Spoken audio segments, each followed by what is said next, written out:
Good afternoon, everyone. My name is Justin Villery. I'm with the Committee of 70, and we are back for another season of Philly Youth Vote, taking over Studio C70. We're very excited to have Tom Quinn from Central High School and some students from Central High School and Girls High here in Philadelphia launch our Studio C70 candidate and we'll say interested individuals who are related to this upcoming election for the primary in May. So I'm going to turn it over to Mr. Quinn. And thank you very much for joining us. Thanks, Justin. If we want to pull up the slides there, we're going to get started just with a quick little intro here. We have a whole series of candidate interviews coming up with a lot of judges, DA candidates, controller candidates, going to be done by Philly Youth Vote. We're going to go to the next slide, and hosted by Committee of 70. And today we have Tianna Kalogerakis. She's the past president of the Barristers Association of Philadelphia. She's a lawyer in Philadelphia, and she's also on the Judicial Commission of the PA Bar Association, which is responsible for the incredibly important ratings on local judges that are running for office, running for judge in the municipal court and in the Court of Common Pleas. It's really hard to get information about judges, so those ratings are really essential for voters. And she's going to be interviewed today by members of the Central High School voter registration team and the Girls High Votes team. So I'm going to turn it over to the students. And Ms. Kalogerakis, if you want to just say hello. Thanks. Hi, folks. My name is Tianna Kalogerakis. I am a practicing attorney here in Philadelphia. I've been practicing in Philadelphia for over 7 years. My specialty is commercial litigation. And I'm excited to be here today, and I am representing the Campaign for Qualified Judges. So it's a little bit different than the Judicial Commission, just to clarify that, what Mr. Quinn said. So the Judicial Commission is a body that sits with the Philadelphia Bar Association that actually issues the ratings every cycle. But what I do is essentially just promote to the public and the voters, this is what the commission does. It's pretty great. It's an excellent tool for voters and just provide that kind of education. So I did sit on the commission in 2019, so I know exactly what they do there. And it's a great reference point for myself, but I am not currently sitting on it. Thank you, Ms. Kalogerakis. Hello, my name is Shayla Street, and I'm captain of Central High School's voter registration team. And we're so happy to have you here today.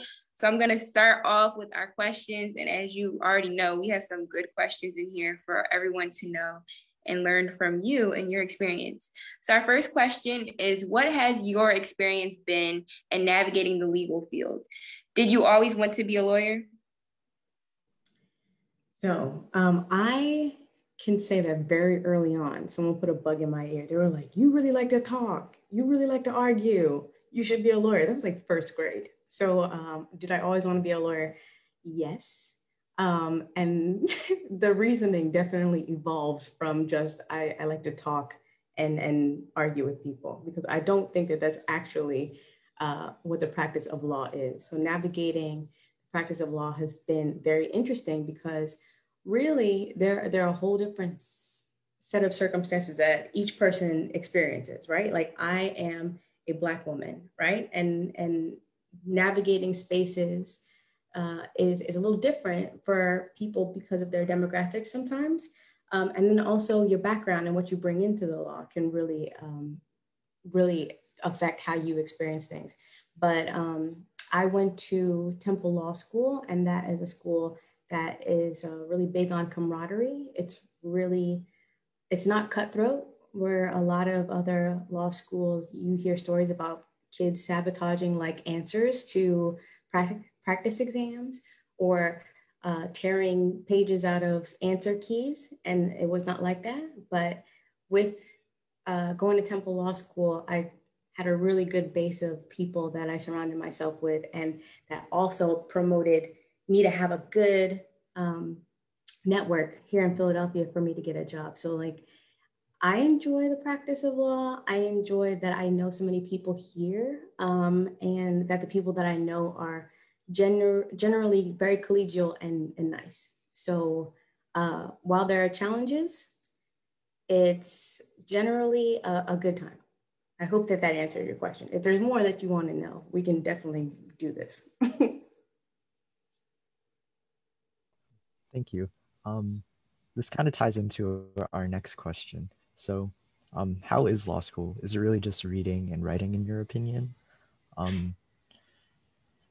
Yeah. Yeah, so law school is a lot of reading. Like, don't let anybody tell you that you are not going to have to read in law school, or that you cannot read and then be successful. Because essentially, your the way it's set up is that you go to class, but you have to read sometimes 60 to 120 pages before you get there. And then the professor, because they use the Socratic method in law school, will call on people either at random, or maybe you have some heads up because they go in alphabetical order. But like, you have to be ready for each one of those classes that you have that day to potentially answer any question that they pose to you. And it could be that the professor wants to spend the whole time talking to just you about the questions that you read in the cases. So reading is super important. And in fact, I didn't actually need glasses until I got to law school, because I think it was particularly straining on my eyesight. Writing is also really important. But a lot of people don't know that when you go into law school, you actually only usually have one exam for your whole grade. So there's not usually like participation points, there's usually not homework, but you will often only get the opportunity to show what you've learned for the whole semester by sitting down for like a 4 or 5 hour period and writing responses to a series of questions on the exam. So writing is super important, and it's not like, just like each one of you have probably experienced some sort of coaching for standardized exams. There's a level of coaching that's really helpful for learning how to write like a lawyer, because you can't just do like a stream of consciousness thing. It's very, very organized for you to get your point across and show that you know exactly what you're supposed to be considering. So I'll say that it's not just reading and writing. It is very much heavy on the reading, and the writing is super important, but a lot of it's like critical thinking and just analysis. So if you can spot issues, which is a really technical term, like noticing that out of all of these things, like if you're talking about somebody who tripped and fell, who might be liable for that, you have to say, oh, well, was it icy out there? Like there's a lot of different things that go into your consideration of any question. If you can problem solve and think critically about things, that really does help. Thank you, Ms. Kalogerakis. I don't have many follow-up questions. I think you answered that pretty well. So going on to our next question, how does the Philadelphia Bar Association go about rating candidates? Okay, so this is the exciting part, because this is what I'm here for, okay? They have a very rigorous process, and the process is characterized by strong criteria that's applied the same to each individual, thorough investigations, and then there's a diversity and inclusion element. So just so you know, each one of the folks who is running for judicial candidate, like each judicial candidate has the opportunity to submit themselves to the process of the Philadelphia Bar Association. It's voluntary, they don't have to do it. But if they decide that they don't want to participate, then they come out automatically with a rating of not recommended. So there are 3 options: recommended, highly recommended, and not recommended. And each person fills out a questionnaire. It's very thorough. It talks a little bit about their financial responsibilities. It talks a little bit about where people can find their writings to get a sense of their abilities in performing in the law. And then that questionnaire is spread amongst everybody on the commission. It's a 30 plus body of people. And then a 5-person investigative team will spend 40 plus hours investigating each one of those judicial candidates. So that investigative team is made up of lawyers and a layperson, and they will chat with, like, for instance, former employers, people that the candidate might have appeared in front of, and then also maybe like opposing counsel, but they're trying to get perspectives from across the board to get an idea of like this person's temperament, because you can't really tell based on a piece of paper sometimes, like if this person is like a hothead, or if, for instance, they might have like just like characteristics that are unbecoming of somebody who would be deciding the fate of anybody who came in front of them. So it's a really involved process. We think it's really objective, it's thorough, it's independent, and it's something that we're really proud of. So remind me of what else you need to know about it, because I know that there's like a lot that you might want to know exactly about the commission and its involvement. Awesome answer.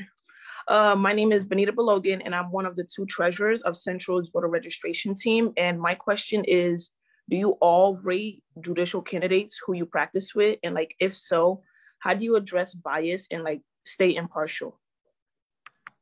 Great question. So for each of the investigative teams, right, those 5 people are not allowed to be folks who are in continuous, have had long-standing relationships with the person they're investigating, or if they have any kind of, like direct relationship with them, they're disqualified. So they're supposed to self-disqualify, but they're also, if there's an objective potential for bias or familiarity, those people are not supposed to be involved in that process. And then on top of it, like the commission members, usually when they get into this big room and start discussing the candidacy for each person, discuss the investigation, discuss the report that was promoted by the investigative team, then most times somebody will be like, oh, I have had this kind of interaction with a person. But generally the Philadelphia legal community is small enough that people have like heard of a lot of folks. But whether or not, that's somebody that's like, the best man at your wedding or something like that, like you probably should tell somebody if that's the case. But we stay impartial by making sure that those people at the outset who are doing the deep dive and the deep digging into the candidates' various facets are not people who know them well or have any interest in whether or not they succeed with a recommended or highly recommended rating.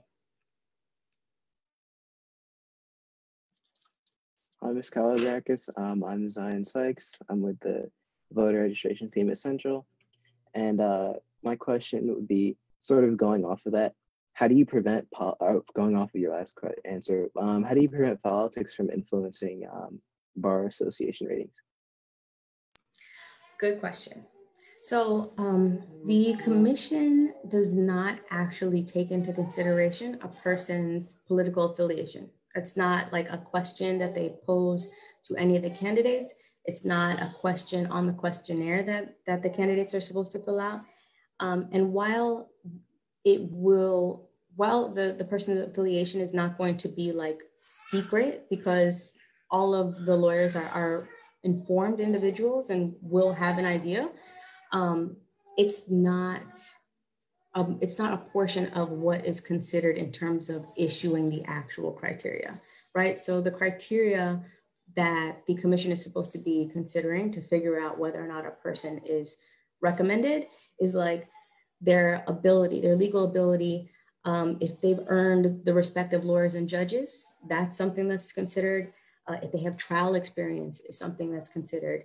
If they have a record of reputation and excellent character and integrity, financial responsibility, their judicial temperament, their mental and physical ability, and then also their record of community involvement. So there's a lot of criteria that people have to take into consideration, but it's not political party. That's not one of the things that we're ever taking into consideration to issue the actual recommendation. Thank you for the answer. I also have 2 other questions, if you don't mind answering them. My next one would be sort of, you talked about it, you mentioned it earlier. What does the Bar Association do to help support diversity? Sure. So the Bar Association in and of itself is an organization that has at its core adopted a lot of principles to help with diversity initiatives. So for instance, they adopted the resolution. It's a statement on diversity principles that they want to make sure they're adhering to as an organization. But also the Bar Association is like a huge thing. It's a very large organization. So it's got underneath its wings a set of different committees and different like sub-organizations, like the Women in Profession Committee, the LGBT Committee, like a bunch of different committees that represent a lot of different segments and demographics of people, different interests like trial lawyers, the criminal justice section, stuff like that. But on the Judicial Commission itself, the Judicial Commission also includes like stakeholders from each of those diverse organizations. So for instance, I am the past president of the Barristers Association of Philadelphia, which is essentially addressing the needs of Black lawyers in the city of Philadelphia. So there's either the president of the barristers will have a seat on the commission every time it's convened, or a designee, but it'll be the South Asian Bar Association, the Asian Pacific Bar Association, the LGBTQ committee. There's a bunch of different folks, like the Women in the Profession Committee are also like have a seat at the table every time it's convened. And then on top of it, when the investigative teams go into the community to find out about the candidates, they will make sure that they're looking for diversity in having interviews with folks, right? So they want to make sure that they're not just looking at one segment of people by demographic, but like across a spectrum. And another really big thing is just having awareness at the outset that diversity is important, right? So if you have a commitment to diversity as an organization, you can aim towards trying to help, make sure that there's diverse representation in what's going on.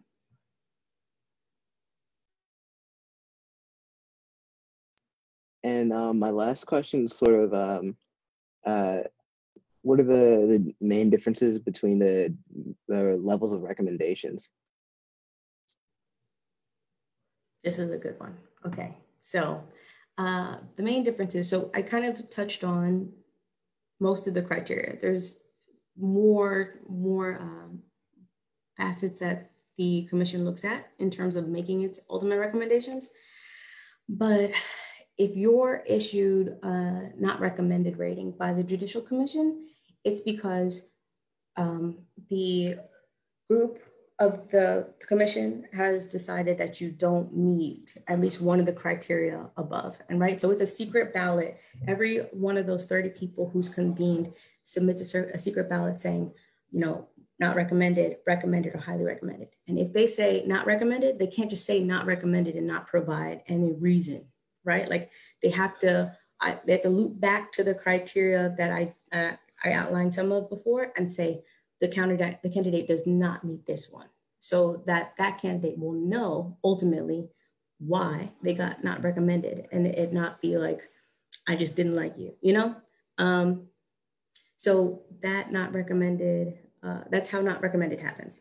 Recommended is when that candidate meets all of the criteria. And just so you know, the criteria, you can find that online on the Philadelphia Bar Association's website, and I can actually share that link with y'all so that you have an idea as to where to find it. And then highly recommended, the highly recommended is like made for exceptional folks, right? So most of the people who come in front of the commission do not get a highly recommended rating, but to give you the official language, it says, in addition to meeting all the criteria, the candidate is preeminent in the profession, exceptionally skilled in the law, possesses a reputation for the utmost integrity, and significantly will enhance or has enhanced the quality of the judiciary. So that's like, you're a rock star, But people who want to find out a little bit more about, like for instance, the makeup of the commission, to see who all the members are, because you can see who all the members are. You can see the evaluation criteria. You can see the guidelines that are issued in terms of what everyone is supposed to be considering when they're doing the recommendations. You can do that at philadelphiabar.org/judicial commission. And that's where you will find all of that information. Thanks for the amazing answers. Thanks for the amazing questions. Hi, how are you? I'm the founder and captain of Girls High's voter registration team. And my first question is, since you've been practicing law for 7 years, what has been the most occurring challenge you have faced? The most recurring challenge? Yes. Recurring challenge. Okay, so in being an attorney, so you can go into different areas of the law, right? There are some people who practice law and they do purely transactional work, which means that maybe if you're, and this is not the only example, but maybe if you're doing real estate, your responsibilities are making sure that, like, for instance, documents that record what exactly a person is buying and what a person is selling on any given transaction is properly recorded, and both parties know exactly what's going on. Those transactions, contract transactions are also transactional law. Those usually involve you making sure that your documentation is really tight, right? And then you have trial related and litigation related law. So what I do, and one of the challenges that I recurringly face, is because I do litigation. Essentially, a client will come to me and they'll say, "Hi, I have this problem." And when they come with a problem, it's not always the same problem. And because it's not always the same problem, it's not always the same answer. So for you to figure out what exactly applies to the situation at hand, you have to do research. And every time you do research, you have to figure out what you don't know. So you can see why that would be kind of an issue, right? It's like, if I need to find out about all the different types of grass there are, like, how do I know that I've seen every single type of grass, you know? And getting to the edge of what is the subject area is a challenge, because you only know that you've seen everything that you need to see when you start seeing repetition of stuff that you've already read. So getting to the point where you understand exactly what the case law is on any given subject is very challenging. So that's something you have to do over and over and over again, and making sure you're competent is like really challenging. All right, thank you. And my second question is, what can you do to ensure that young people vote? What can I do? Honestly, I can't do much to ensure that young people vote. Really, it's up to, all of you, right? Like, I can encourage young folks to get out there and use their rights to vote, but it's a matter of persuasion. And persuasion is not the same as being able to make somebody do something. I mean, it's an attractive proposition.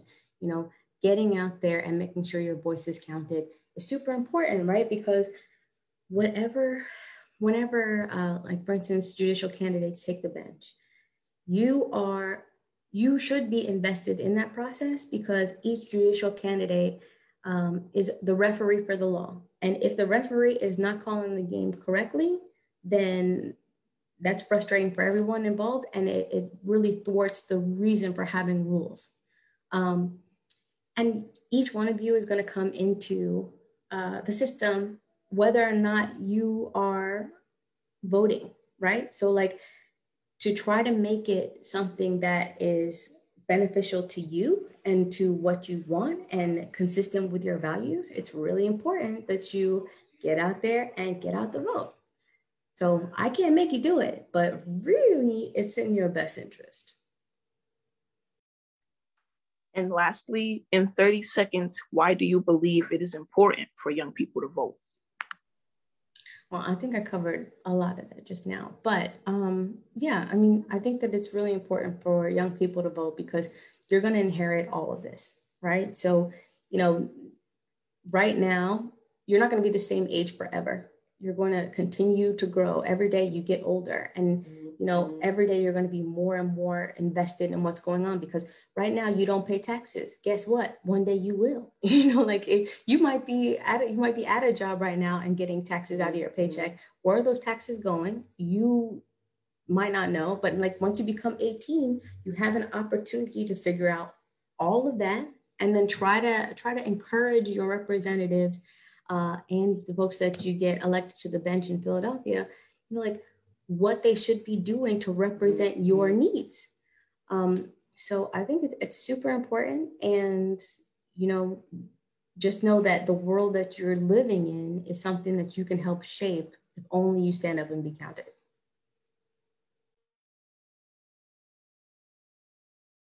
Well, thank you so much, Tianna Kalogerakis, past president of the Barristers Association of Philadelphia. Really appreciate all your answers, and it's so, there's so much information out there in terms of trying to find out who to vote for, right? And the judges coming up, there's sometimes there's a lack of information in some sense, right? And so the ratings for the PA from the Philadelphia Bar Association are incredibly helpful. I had one quick follow-up for you. I was curious to know whether the reasons for the specific rating for a candidate, are those reasons shared with the public or just with the candidate? Say the last part of the question again. Are the reasons for, so if someone is recommended or highly recommended, can the public see sort of the reasons why the Bar Association chose to give them that particular rating? Yeah, excellent question. So the answer is that the reasons are not publicly available.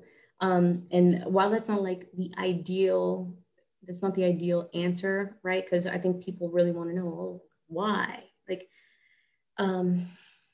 the reason why it's not available to the public is because the Bar Association's process is confidential. Why is it confidential? It's to try to promote as much transparency from the candidate as possible. So for instance, we think that if the candidate's questionnaire is not something that's subject to being like, you know, blasted out on the front page of the Legal Intelligencer or the Inquirer, that they're going to be more frank about the fact that maybe they do have a tax lien, you know, maybe they were sued once upon a time about whatever it is. But with that confidentiality, that means that the deliberations of the commission are also confidential. So, you know, if person X does come and they say they have a tax lien, and you know the conversation around there is like, is this person financially responsible? You as a layperson may not know that that's exactly what went into the conversation. But for instance, financial responsibility as a candidate is super important, because you don't want to elect somebody who, you know, is like up to their eyeballs in loans and is therefore susceptible to bribery, right? So I think that the best opportunity for voters to get an idea as to exactly what is going into the recommendations is just being aware of what the criteria are, right? And then knowing the difference between the recommended qualification and the highly recommended qualification, which I kind of like explained what puts you over the edge for that one.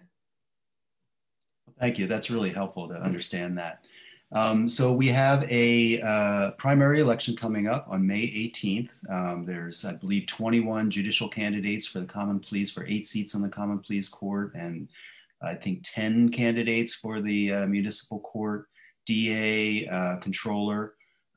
So thank you so much for your information. Justin, if you want to pull up our closing slides, we got some links there for people to find out where to go to get some of this information. The Philadelphia Bar Association ratings are judges.philadelphiabar.org. The PA Bar Association judicial ratings are also useful for the state appellate judges, and they can be found at pavotesmart.com. You can learn generally about candidates and voting at wevote.70.org. And then there's links here to register to vote, to get a mail-in ballot, and find your polling place, depending on how you wish to vote. And then finally, last slide, please. If you want to get more involved in getting your peers out to vote, young people especially, please join us at Philly Youth Vote, Vote That John, or PA Youth Vote. Ms. Kalogerakis, do you want to say anything to close? Just thank you for having me, and to learn more about the ratings process and actually to see what the ratings are. You can go to electqualifiedjudges.com. So you have one website, that website is fine. There's just a number of ways to get there. And the thing is that if you, for instance, on voting day, on election day, if you want to go in person to do your votes, you can actually save the website to your phone, and you'll still be able to see the ratings, even if you, for instance, didn't have Wi-Fi or didn't have a network. It's pretty cool. And the other thing is, you know, if you vote by mail, just make sure you vote. You can find the information, and we hope that you find the tool really helpful, because as Mr. Quinn said, you know, a lot of times you don't even get the opportunity to find out the platform of each one of these people. There's so many people who are running, and we're just hoping that you understand that we are putting in like 40+ hours on each one of these people just to figure out whether or not they are somebody who's going to be, you know, an asset to the bench. So thank you so much for having me, and go vote. Thank you. Thank you. Thank you. Bye-bye. Bye-bye.